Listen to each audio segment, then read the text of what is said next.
What do you really think about the Democratic Party? I didn't pick that up. What is happening?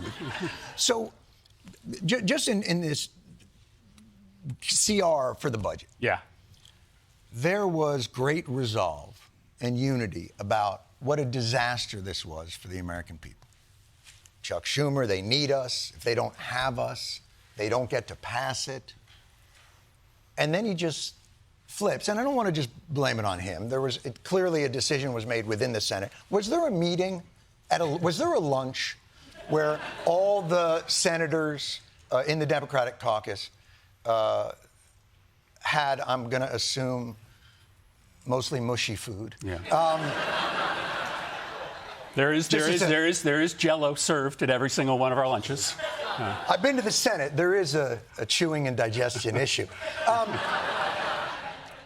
Was there a discussion as to whether or not you would invoke the filibuster, not give them cloture? And how did that discussion go? Yeah, there was a discussion and there was a disagreement. I don't agree with the decision a handful of my colleagues made.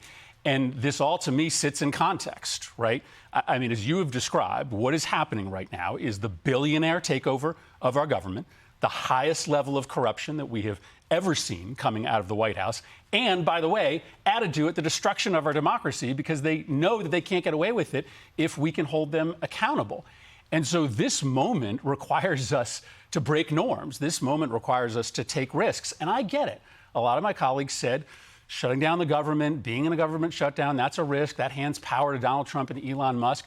But how on earth are we going to ask the American people to take risks for us, right? When there's a 5-alarm constitutional fire and we need them to be out on the streets, not with hundreds, not with thousands or tens of thousands of people, but with hundreds of thousands of people, if we're not willing to show courage and take risks ourselves. Well, the idea of, and I've heard a lot of it, and I think you bring up a lot of very interesting points.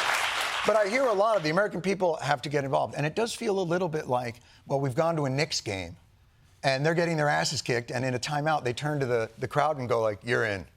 Like, isn't the whole point? And I hear a lot of, like, it's a billionaire takeover, and it's a threat to democracy. What I don't hear a lot of is, what are the 3 things that in that CR, if Chuck Schumer had any leverage, what are the 3 things he would have asked for? Other than, what would he have asked for? Because I follow it pretty closely, and I don't know. Yeah, listen, so that CR transferred a bunch of money out of programs that help regular people, right? There was money cut from housing programs and job training programs. That's bad for this country. It gave the president new authorities that he didn't have before the CR was passed. What are the new authorities? So, for instance, one of them is that the president under the CR can start new military programs in the country that have not been authorized independently by Congress. And, of course... But before we Okay. Congress just authorized that. So it is authorized. Well, we don't normally give that kind of open-ended authorization to a president, certainly not at a time when the president is regularly, hourly abusing his statutory and constitutional authority. It seems like a pretty bad time to give him additional new authorities. So Chuck Schumer could have said, I am going to filibuster this unless you keep the power of the military purse with us. So this is the first time since I've been in Congress that we have not had a bipartisan full-year spending bill, right? That was negotiated with Republicans and Democrats. And that's what we wanted. We wanted to have a seat at the table. Listen, this was not going to be a perfect bill. It was That's the saddest thing I've ever heard. No, but you don't want a full-year spending bill passed without having some of your priorities in that bill. And that's not what ended up happening here. And I get it. The specter of the shutdown was real. You never know who's going to win a fight over a shutdown, but this seems to be a moment where our party should be taking some risks. It didn't seem like they even tried. Yeah, John. I mean, and again, I don't think you can ask the people of this country to do these exceptional things that are going to be necessary to save our democracy if we aren't willing to take risks. And it's not just what happened over the CR, right? I mean, we have the opportunity to just say no to all legislation that's coming before the Senate unless it fixes the constitutional crisis. We didn't all have to show up to the State of the Union speech. We could have decided to do something extraordinary, like, I thought like boycott it en masse. I thought the paddles. I thought anytime you can take a page out of the Valentine heart candy playbook, little messages, like, is it, maybe this is begging the question. Maybe we need to step back and say, is the problem here not that the Democrats don't have a plan to fight it, it's that they actually don't have a plan. That they don't have a foundation of how they would, look, this election was about the American people repudiating that government was serving their needs. Right. The Republicans have been working on this little Project 2025 for 60 years. Right. And the Democrats feel like they were just caught off guard. So what is the foundational governing philosophy of the Democrats that addresses people's discomfort with the way that their government has been operating? Yeah, I mean, listen, ultimately, we need to be a party that stands for everybody in this country having access to happiness and success, not just the billionaires. We need to be a party that attacks corporate power, right, so that people are in control of their lives. And listen, we do not hold the levers of power right now. Right. So we need to be clear with people that the things that are being broken right now are being broken by Republicans who asked to be in charge of the House and the Senate and the White House. And you are seeing. But the public doesn't view them as breaking it. They view the Democrats as having broken it. Right. That's my question is there a reflection on the Democratic side that part of what this is their theory on governance is somewhat broken. That, you know, let me explain it this way. Let me give a more specific example. If I'm a taxpayer, I feel like I pay money, I pay taxes, but I don't get health care. I have to buy insurance. So if I buy insurance, I get health care. Well, not really. I get access to a system that maybe will deny me my health care, or maybe will do that.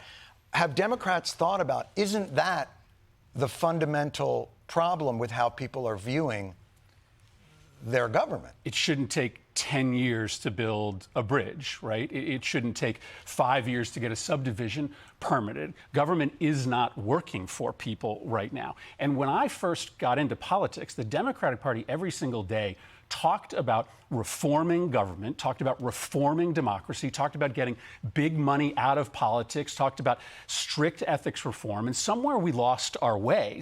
At some point, that went from a top 3 issue to like a top 20 issue, and that allowed the Republican Party to become the party that was actually aggressive about reforming government. If we want to be credible anti-corruption messengers, and by the way, this is the most corrupt White House, the most corrupt government we've ever seen. Thank God, I talking about me. This is the most corrupt show I've ever seen in my entire life. Then as Democrats, we have to start talking about how we would fix it. And what happened in this last election, as you know, is that we made democracy the tentpole of the Harris campaign. And it looked like we were defending the existing democracy. This version of democracy is working for billionaires, corporations, and the elites. And if we don't talk about how we're going to change that, then we're not going to be credible in this country. But isn't it going to be, please, enjoy your clapping. I think credibility, is such an important word here. Mm-hmm. But it's something that is earned. And I see a Democratic Party that is way too comfortable with corporate lobbyists. A Democratic Party that, God bless that we can negotiate the price of 10 drugs. Yeah. And that's a huge victory. Like, if that doesn't send the message that this party is utterly out of touch with, it's not a party that understands, it seems, the power and leverage that government can have to fight corruption. It seems altogether too comfortable being a part of the corruption. So listen, it all started during the Wall Street crisis of 2008. The Democratic Party is supposed to be the party that breaks up the banks, not the party that bails out the banks. Right, and it was that day the Democratic Party started to lose credibility. But didn't it before that? Isn't it maybe it's Jimmy Carter opening up trade, it's Clinton deregulating the financial institutions? This is a long history of, even when you think about Medicare or the ACA, oftentimes those are just subsidies. Corporations love the ACA. They're making a shit ton of money. Yeah. Billions of dollars. So this party has become addicted recently to sort of writing people checks in order to compensate for the way in which the economy is rigged. I'm not saying that the child tax credit now we're getting somewhere, right, baby. Right, come on! Right, now you're talking, Murphy! Let's go! So I'm not saying, that the child tax credit isn't a good thing, or a little bit more money for your Obamacare subsidy isn't a good thing. Right. But that doesn't make people feel good that you're having to give them a little bit of money to compensate for the fact that work doesn't pay in this country. There you go. Drug company CEOs are making out like bandits buying their 7th house, right? Hallelujah! Right? Hallelujah! So if you were really serious about communicating a message that resonates with people, you wouldn't be talking about just negotiating in a different way for 10 drugs. You would be talking about putting a cap on the amount of money that any drug company can sell drugs to any American. Is that so hard? That's the point. The point is simply this.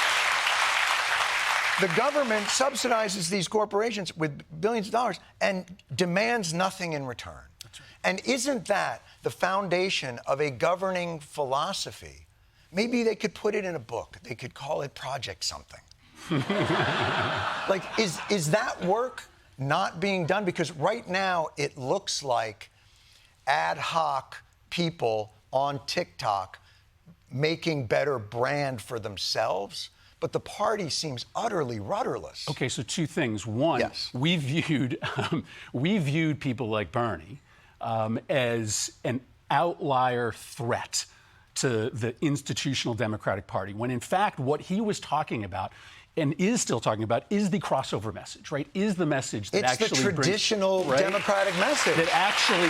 It's RFK Democrats. And that pulls Trump voters back into the Democratic coalition. The second thing is this. The Republican Party has paid for a permanent infrastructure around ideas and around messaging that makes something like Project 2025 possible, whereas Democrats raise lots of money every 2 years. We blow it all on 30-second ads that disappear into the ether as soon as the election is done, instead of actually building our own permanent infrastructure so that we could be selling our ideas like economic justice, like loving instead of fearing your neighbor, like breaking up powerful corporations every single day. Practical ideas, common sense, but easy sell them every ideas. day. Build the infrastructure in order to be able to sell them every day.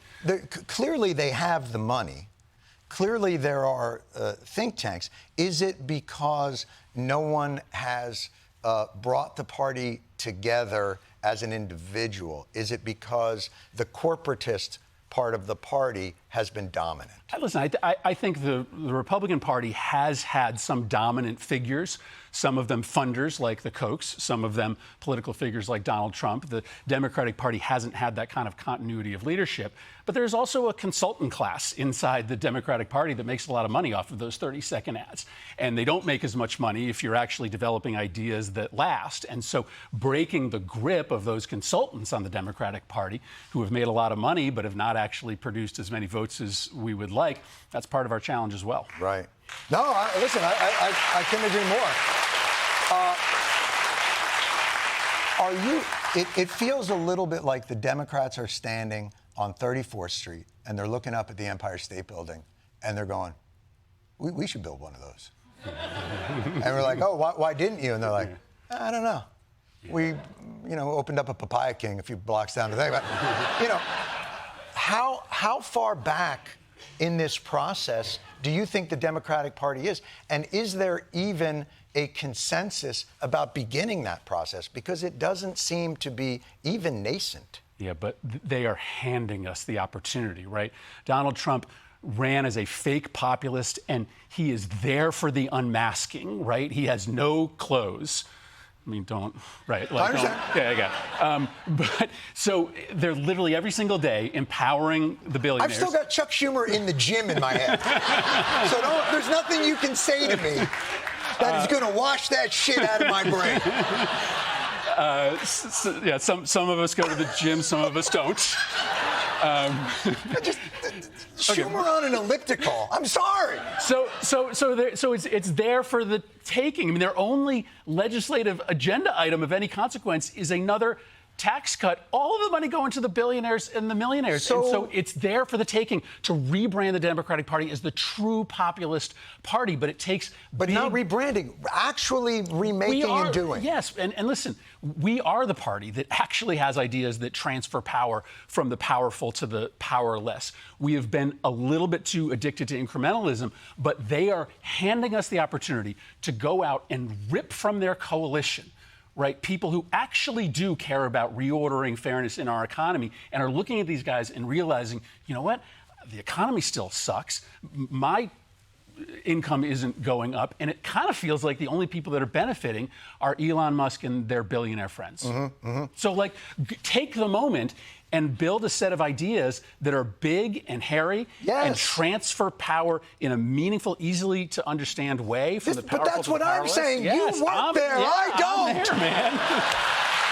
Tell them to do it. You invited me here. I'm just sitting here yelling at the screen. These people, look at these people. Look how f***ing sad these people are. They're just sad.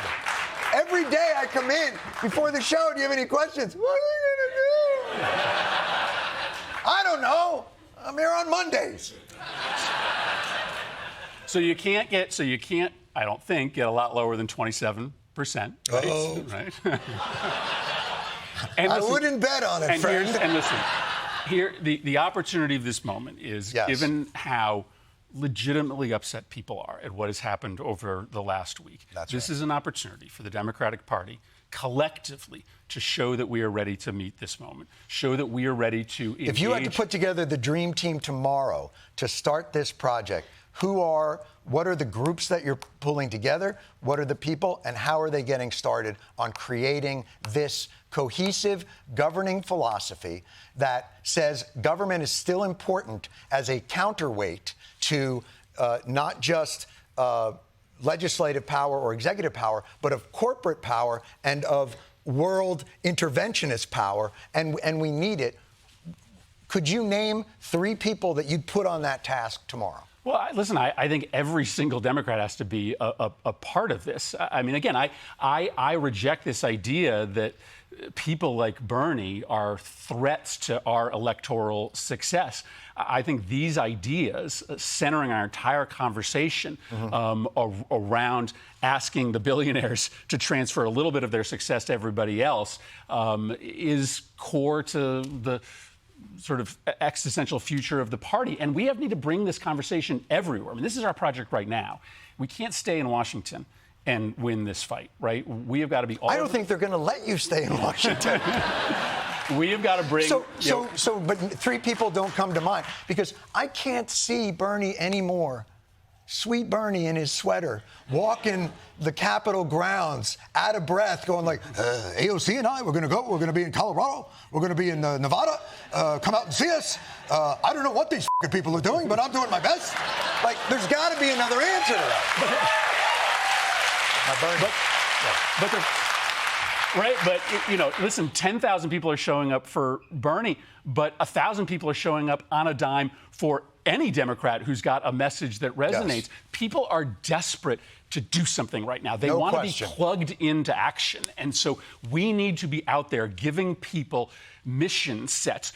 Go to your Republican member of Congress's office if they're not going to come out and do a town hall. Tell them what $880 billion of Medicaid cuts would do to your community, right? Raise your voice online. Go to your state capitol.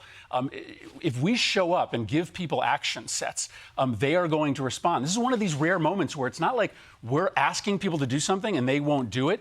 It's the American people asking us to do things that we aren't willing to do. I think what they want is a cohesive message that feels like it addresses what people believe were the corrupt and broken elements of the system that Democrats helped design, and have to be honest with themselves that no longer are funcking in the way that they want them. Make government work again, and make it work for everybody, not just the billionaires. Make government work again. Hold on a second.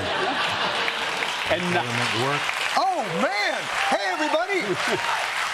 Hold on. Magua. Senator Chris Murphy. Thanks.